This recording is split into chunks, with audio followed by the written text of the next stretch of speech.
Hey, everybody, welcome to this Think Big exclusive. I'm looking forward to having a very timely conversation with Carolyn Grant Normandin, who's the regional director of the Michigan Anti-Defamation League, ADL.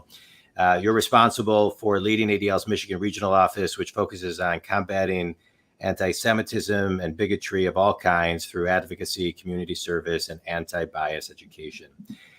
Carolyn, thanks so much for being on with me today. I think this is such a perfect time to talk to you with all of the news that is going on with so much hate speak. I don't want to give energy to certain elements of it, so I'm going to kind of keep it to the hate speak piece. And let's start by talking about what the ADL does. Sure. Thank you so much for having me on this podcast, John. Yeah. So the ADL is an anti-hate organization. We are a civil rights organization that's been around since 1913. Our mission has always been to fight anti-Semitism and to combat, support justice for all groups. So our mission has never changed in more than 100 years. It's had its ups and downs. We have supported all types of civil rights actions with amicus briefs, and we speak out against hate all the time. We work with law enforcement when an incident of hate occurs. A lot of times when an incident of hate occurs, if it's an assault or vandalism or something, police are already involved.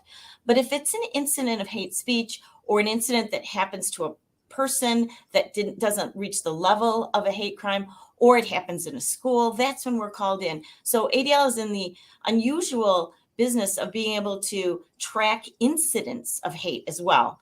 Not all the incidents that we track are crimes, but every crime that is sent to us is an incident of hate also. About half of the incidents that we review and try and ameliorate are anti-Jewish or anti-Semitism. And the other half are a mixture of anti-Jewish, anti-Black, anti-gay, anti-Asian. It falls into a big bucket. I would say last year my office reviewed 263 different incidents of hatred. That was up dramatically, and we could talk about why those numbers have gone up. But we will talk about we will talk about 263. That's more than that's several times a week. Let's I love there's an old saying, if you don't bring data to the meeting, then people will just use their own opinion. And so as we dive into this conversation, because I think there are opinions of people when it comes to anti-Semitism, anti-hate of everything you spoke about, I think sometimes people don't understand what those numbers really look like, right? And so as somebody who is Jewish myself, and I know you are too, sometimes the numbers don't tell the full story, but what can you share from a data perspective so people can just, part of the goal for me of this podcast is to raise awareness. And I think numbers can kind of raise that awareness. Okay. So first of all, ADL has been tracking numbers for more than 40 years. We started out with tracking numbers of anti-Semitism, and that's what we've been doing for more than 40 years. We now have opened it up in the last several years to anybody can call and tell us about any incident. And last year, as I mentioned, we've tracked incidents of anti-Asian sentiment, racism, all kinds of things. So nationally, the numbers have been going up and up and up in the last 5, 6, 7 years. You see dips in anti-Semitism and other forms of hatred over the years. But for the longest time, since 9/11, anti-Semitism and other forms of bigotry outside the connection to, Islamophobia, but right around 9/11, of course, Islamophobia went up really, really high. But generally speaking, we had seen numbers going down and down and down, and then they started to go up. Last year, across the country, it was the single largest number across the country that since ADL has been tracking these numbers. In Michigan, our numbers have never, ever not gone up in the last, since I've been here, I've been here almost 5 years. And so for the last 5 years, I've watched the numbers go up year over year. And those are only things that get reported to my office. So let's talk a little bit about what we do with, when a call comes in or an email comes in. Or Well, before we get to what a call comes in, why do you think both those numbers that you just shared? Why do you think? What's the ADL's perspective based on research and intel that you have? I lay it at the doorstep of three main things. So the rise of social media, ignorance in terms of the farther we get away from like the Holocaust or something, the less people know about it. And the political and human divisiveness in the world right now. This is not just a Michigan problem. It is not just a United States problem. It is a world problem. And you see it coming from all over. You see it coming from the left. You see it coming from the right. Anti-Semitism in particular is always at the forefront of any type of hatred. And it has been that way for millennia. So, and it comes from everywhere. It's not just, one person, one party. It's not that. We see it coming from all over. When you see things that are fearful, make people fearful, like the COVID-19 pandemic, whenever you see people have more fear, you see rises of anti-Semitism and rises of hatred. We kind of call anti-Semitism the canary in the coal mine because you see it connected. And people are fearful and they lash out. They're looking for a scapegoat, a reason to blame. So, the global pandemic is part of it. But I would say the rise of social media is the number one thing that I can point to, as well as this sort of no one having a philosophical discussion where they can agree to disagree. It's, I don't agree with you, therefore you're a Nazi. I don't agree with you, you're using Gestapo tactics. So I think this kind of divisiveness that we've seen, not only in Michigan, not only in the US, but all over the world, has fueled sort of this rise in hatred and bigotry.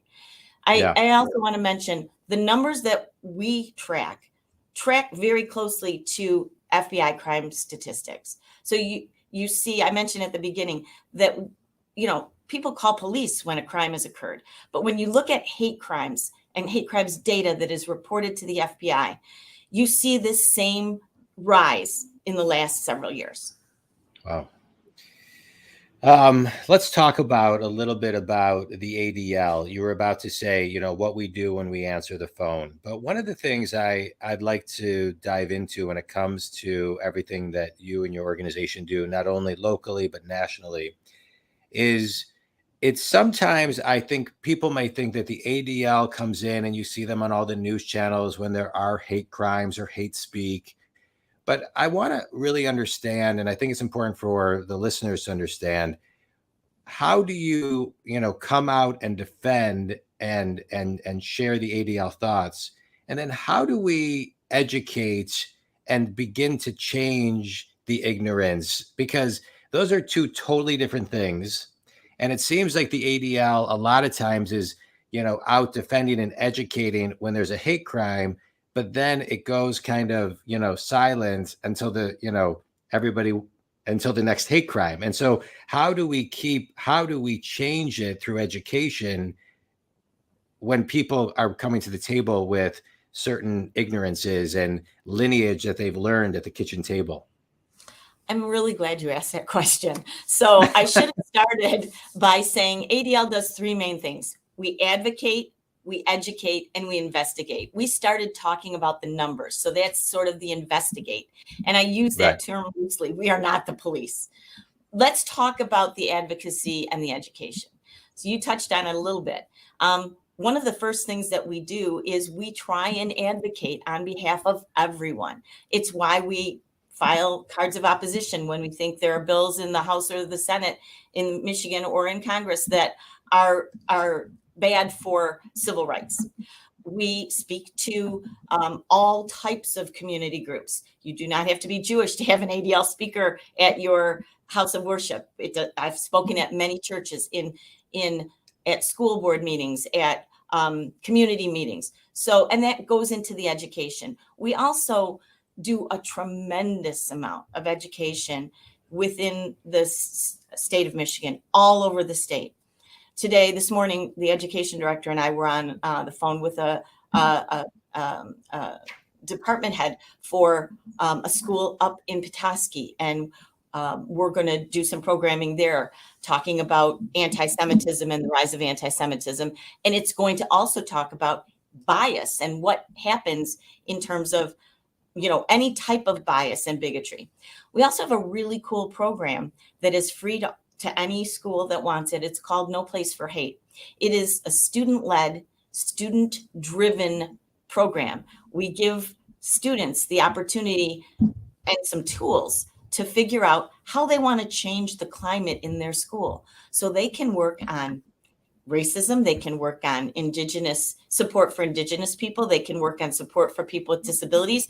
There's a school we're working on, and this year they're working on talking about body shaming. So whatever the student group wants to do, that's what No Place for Hate will help them kind of change the climate and make certain that the campus, we do everything we can to ameliorate hate on campus. So the education piece is so crucial, and it's really what we get jazzed about. Yeah, let's. I want to dive into that a little bit more because I love your organization. I think it's an incredible organization, and you're talking about schools, but I want to talk about I typically interview people about business, and so I want to just kind of, how many businesses are reaching out to the ADL proactively, consistently, to bring people in from the ADL to educate their companies, and what responsibilities do the companies have, right? So I love the idea about going into the schools and getting them when they're younger and things of that nature, but let's talk about the businesses and their responsibility as a business owner to educate just No Place for Hate. Well, that's also a great question. You did your homework. I would have to say that. My office is available to anybody that wants it. So we've done for businesses, law firms, companies. We worked with a coffee shop. We've worked with big businesses, small businesses. Starting in the next 4 weeks, we have a program called Shine a Light, where we're focusing on corporate America. And that will be maybe another discussion we could have on what we ask businesses to do during the time of Hanukkah, and really shining a light on some of these issues. But generally speaking, businesses are also struggling. When I talk about the divisiveness of the community, it trickles into the business. So we have had incidents reported about anti-Semitism at a car company in a bathroom. And then they sometimes they contact us, sometimes we contact them.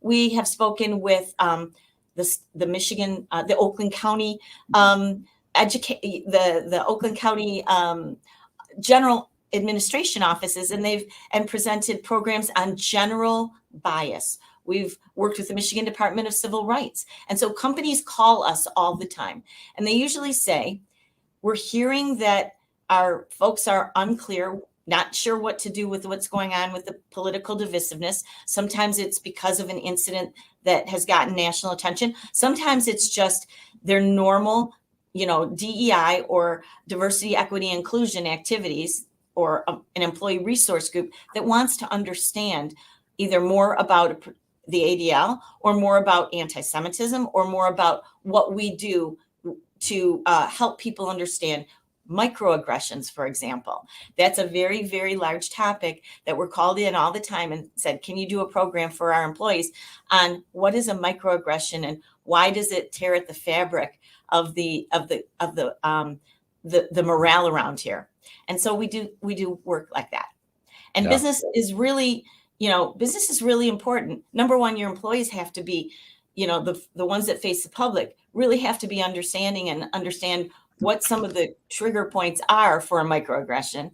And by that, I'll just describe it. Can you define it for someone who's listening and doesn't know what that is, please? My mother, she should rest in peace, would have called it a backhanded compliment.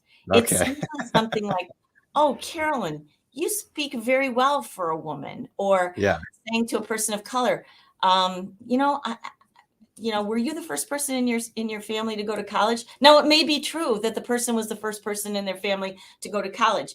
It may be true that hopefully I speak well, but is that related to what they were trying to say was, I really thought your words were really remarkable, or I really think you're educated.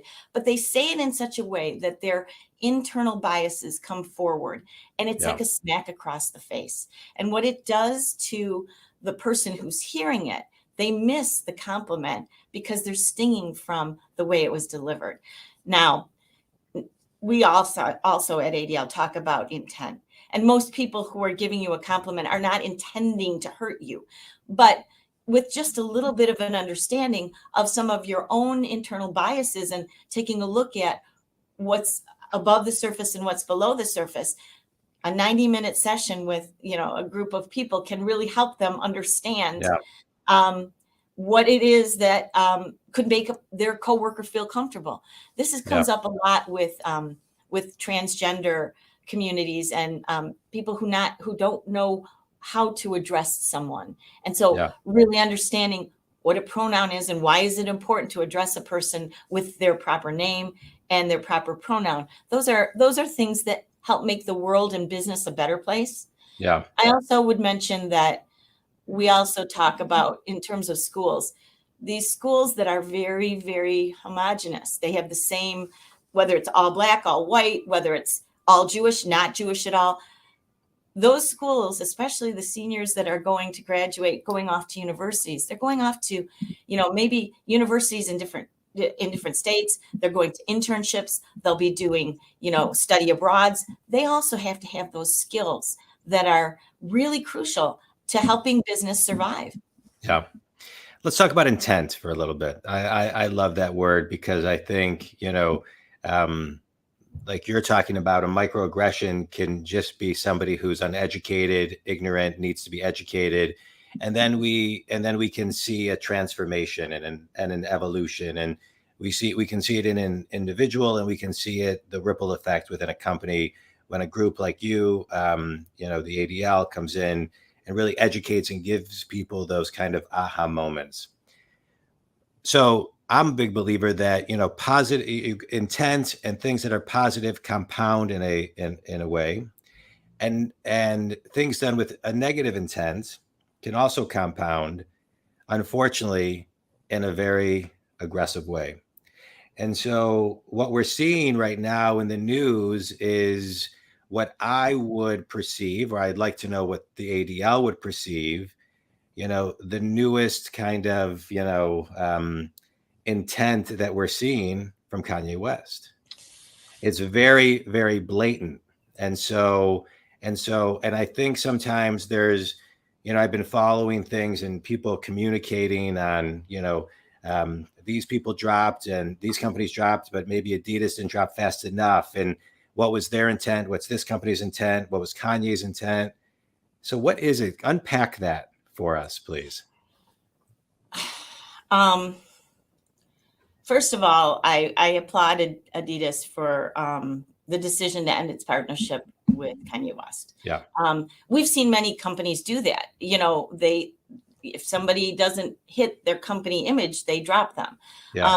This particular thing has been it's been going on longer than most of these big efforts, usually a couple of days and then they're done. This one keeps going because Kanye West keeps doubling down and saying, no, I am right. And he is not, he's refusing to even consider that what he's saying is anti-Semitic. It is so anti-Semitic and so hateful. And he's egging people on to incite violence. Yeah. And that is very problematic. Wait, I want to unpack that a little bit more, yes. because I think with the level of influence he has, I saw something and I didn't fact check this, but I saw it on social media that, he has 5 million followers and there's only 15 million Jews. And yes. so when it comes to, egging on and influence, there, I think, are some people, because his brand is so big, they look at it and say he couldn't possibly be anti-Semitic. And so just unpack from you just said it's absolutely anti-Semitic to those who are hearing it and saying, but how could it be? Well, first of all, my information, and I believe it's been fact checked, is he has 31 million worldwide followers. Okay. 31 million. He also has all kinds of tentacles because of his merchandise. There are people walking around with his merchandise. For the last several years, a lot of his lyrics have been problematic. I have millennials. My kids are, millennials, and they understand it. They hear these tropes, these age-old tropes. Jewish power, Jewish money, Jewish greed. All of those things have roots that are hundreds of years old. And the words that he says matter. So if they're part of a lyric of the song, okay, they're part of a lyric of a song. But when he goes out and says, I want to go DEFCON, it wasn't DEFCON. I think I don't know what was in his head. But when he says that and says, I am going to go DEFCON on the Jews, and he urges people to do that. And then other groups, white supremacist groups, we know who they are. We follow them. I'm not going to mention their names. You mentioned at the beginning, we're not going to give oxygen to these groups. But ADL has backgrounders on every single group. Anybody on this podcast can go to adl.org and look up any group that they think we're talking about, which there are many. And we know their methods of operation. So the idea of going to a freeway overpass and dropping a sheet down that says Kanye was right, the Jews must die, that's insightful. That is, people are following what he says. So why am I concerned about it? Yes, it's his reach. Yes, it's that he has such a powerful hold on people. Yes, that he has not at all opened up a door that said, hey, maybe I need to be educated. He has doubled down, tripled down, quadrupled down, and he's inciting other people to go with him. And you can see other groups, Kareem Abdul-Jabbar comes out immediately and starts talking. There are many voices that have called for Kanye West's rhetoric to stop. And I guess we should be calling him Ye. But I mean, that's his name. So let's call him by his name. Yeah. But the idea that the overpass says Kanye is right, that is proof positive that hate breeds more hate. Yeah. And then when you take this little device and you put it in the hands of a young person who may be in 15, 16 years old, maybe they're not millennials, maybe they're in high school, and they go out and they do the same thing or they say the same things, that's breeding more hatred. Yeah. And that's what concerns me tremendously. I would also say that there are people that have not been canceled. Look at Nick Cannon. I believe in council culture. I don't believe in cancel culture. And as a Jewish person, we just celebrated Yom Kippur. I mean, that's a day of repentance. So there's always a chance for somebody to turn a corner. And you see, Nick Cannon, he made a very, very serious error in the same general light. It was very anti-Semitic. He started to be called out. He immediately went and talked to rabbis. He talked to people at ADL. He educated himself. And I don't have any animus towards Nick Cannon. He's a person who has understood the point of view. But if somebody is saying, I am not going to even think about this, and I'm going to continue to say it, that's very problematic. Yeah. Well, thank you. Thank you for kind of walking us through that. I want to dive into a little bit more about council culture, because I too just celebrated Rosh Hashanah, Yom Kippur, and many some of the sermons that I listened to, they were all about forgiveness and things of that nature. But how do you, once someone goes through a reformed process and is counseled, how do you let it go? And what is their responsibility to the community or the public to kind of, to bring a certain additional awareness of their newfound light? So if it's a celebrity and they've been so vocal, they need to be equally as vocal with their understanding. That's number one. And immediately start making amends to what they've said and written. You know, nothing, this thing will live forever. You know, so, you know, people, there are often times that somebody has said something and 2 years later, it gets reported to my office as a new incident. And then I will have to say, this is not a new incident. This happened 2 years ago. This is what we did. And this is how the incident played itself out. But the internet and social media is an echo chamber, and it can go around the world several times and seem new. So number one, the way you disseminate it out, you have to come back with publicly saying over and over again what you've learned and how you've learned it. That's from the perspective of the person who perpetrated it, right? From the person who heard it or was targeted. I think the honest and open conversations are hard ones. And those are, if it wasn't a celebrity and it was your brother-in-law's next door neighbor who said, I Jewed this guy down. And you'd have to say, you know, when you say that, it's offensive to me, and here's why. It's an old anti-Semitic trope about Jewish people's money, and it comes from the inability of Jewish people to own property, and so they were tax collectors or they were merchants. I am not a person who is trying to cheat someone or take their money. So when you say the phrase, I Jewed him down, that is offensive to me, and that's why. Yeah. And that, I think, can happen. It's uncomfortable. Those are uncomfortable conversations, especially with people you love, or especially with people that are coworkers or business contacts.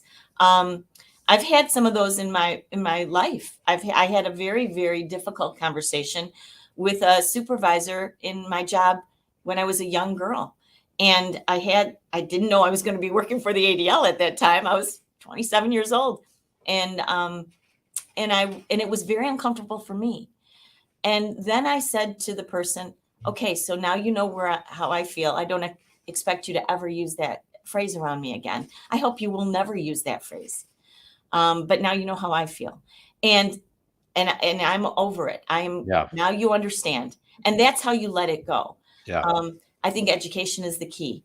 And sometimes people don't even understand where some of these old tropes come from. Right. You know, this idea of Jewish power comes from the protocols of the learned elders of Zion. That was debunked 100 years ago. Yeah. These are age-old tropes. And so really understanding where to go to get a clear understanding of where this stuff comes from. At ADL, we have all kinds of literature on where these anti-Semitic tropes come from, and anybody can contact us and we'll send them. They can go online and they type up blood libel, type up Jewish power into the search bar, and they will see our guide to anti-Semitic tropes and what they mean and where they came from. Yeah. Thank you for that. I want to talk a little bit more about education, because the scenario that you just shared, and I loved it. I thought it was a beautiful story. I think sometimes people don't have the courage to necessarily confront someone, even if it is an unconscious bias, even if it is something that is being said that they don't even know where it came from, or they think it's okay, right? And so can you give a couple more tips on when you run into somebody who is saying something or sharing a story that has an unconscious bias in it, how to approach, maybe one or two more ways on how to approach the conversation? Because I think as anybody who is a minority, I would say, and I find myself in this situation sometimes, not knowing how to bring it up. Mm-hmm. Yeah. So there's a couple of different ways. One is in the moment. If somebody says something, you could wince, or you could go, "Ooh, that felt bad to me." And can we talk about that? And I wouldn't ever do that in a group of 20 people. It doesn't usually help you to call out somebody, because then they get filled with bravado unless it's a celebrity and they're out there wildly and loudly, but in a small group setting, say you were at a cocktail party or something and you're in a group of 6 or 8 people, or you're in your office and they're all having coffee or having a staff meeting and somebody says something like that. Just sometimes saying, ooh, hold off. That's not cool. Or you're making me feel like I'm being targeted here. Or, and that's where allyship helps. Somebody standing up for the Jewish person or the Black person or the Asian person in the group is sometimes much easier to accept. Like, hey, please don't pick on somebody who's Asian because they didn't bring COVID-19 here. Yeah. That kind of thing. So sometimes just right in the moment, kind of checking the information, sometimes taking them aside and saying, after the meeting and saying, I didn't stop you in there. I didn't want to embarrass you, but I really feel like you need to understand something. What you just said was unacceptable. And I think don't apologize.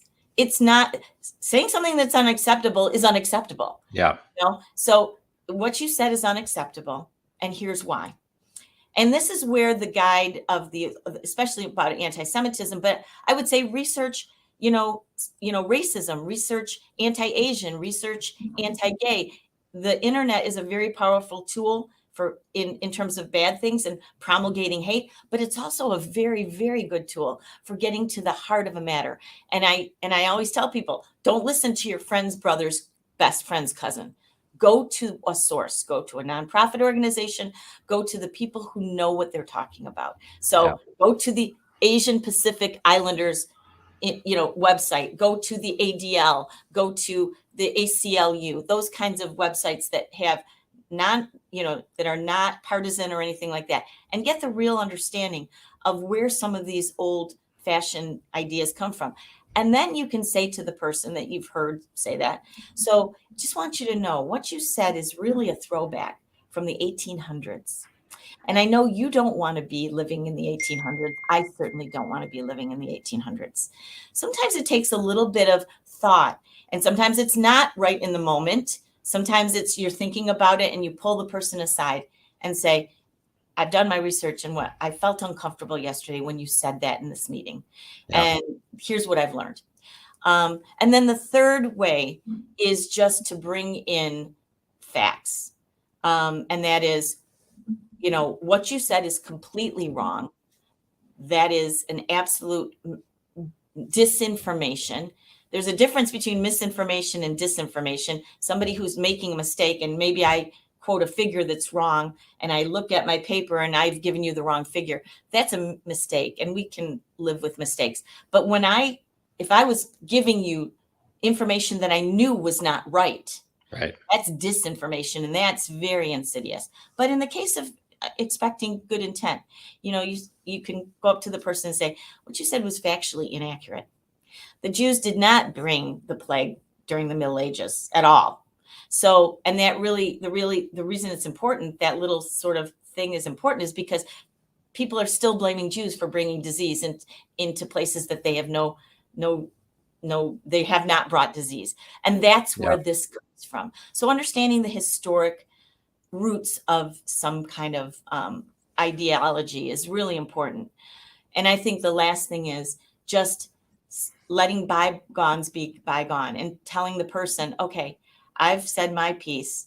Hopefully they don't go all just, completely destructive and at you, but they could. And then you could say, okay, well, I'm sorry, but I disagree. And then walk away and then not let it bother you. Educate and assume best intent. If you find that it's not good intent, like in the case that we were talking about of Kanye West, he's doubling down. So, okay, so we're not gonna talk to Kanye West about that, because he's not gonna be a person that wants to really, make himself better or correct a wrong, and we all kind of can judge about that. Yeah. In business, I think it's really crucial to not let insidious hatred sort of creep into teams and creep into business, because it affects the bottom line. Yeah, no, absolutely.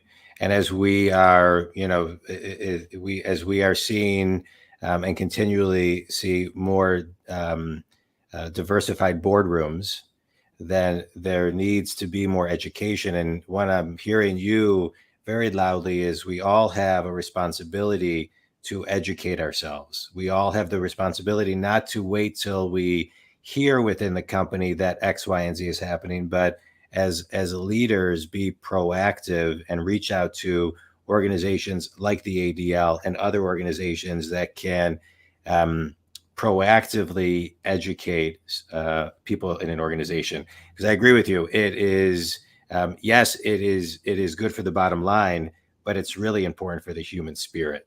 I mean, that's we're Absolutely. talking. This is soul work. The result may be a bottom line, but it's really about just doing what's right. So I love I just said it better everything. myself, John. I love everything that you shared today, Carolyn. If a company wants to connect with you, if a school wants to connect with you, if anybody wants to connect with you, how can they connect with you and learn more about how they can bring your No Place for Hate and any other program that the ADL offers, and maybe other organizations that you can connect them with where they also need within the walls of their business, school, or families? I'm glad you asked that. We have a lot of partnerships. They can contact the ADL Michigan. They can contact ADL. They can contact me, cnormandin at adl.org.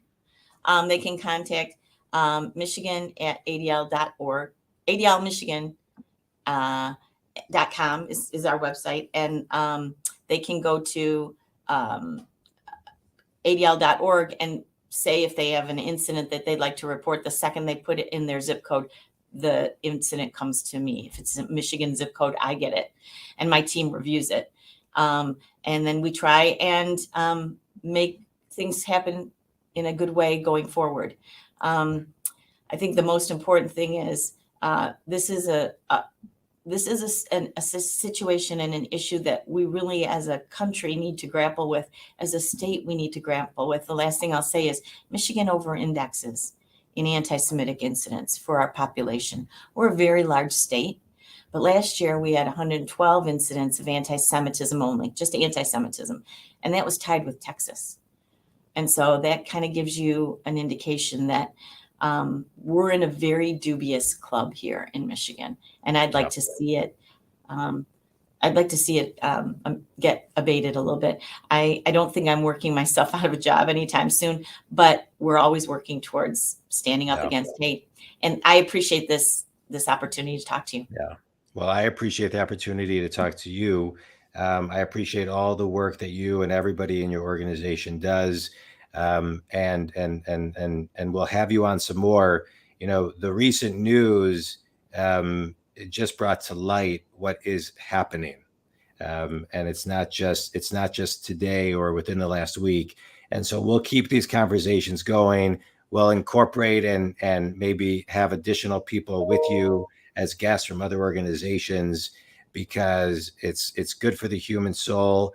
And it's important. So Carolyn, I really appreciate Think Community. If Carolyn and the ADL can help you, please reach out and give them your contact information one more time. So michigan.adl.org and Normandin, Carolyn Normandin, cnormandin at adl.org. Awesome. Thank you so much, Carolyn. I appreciate you. Thanks.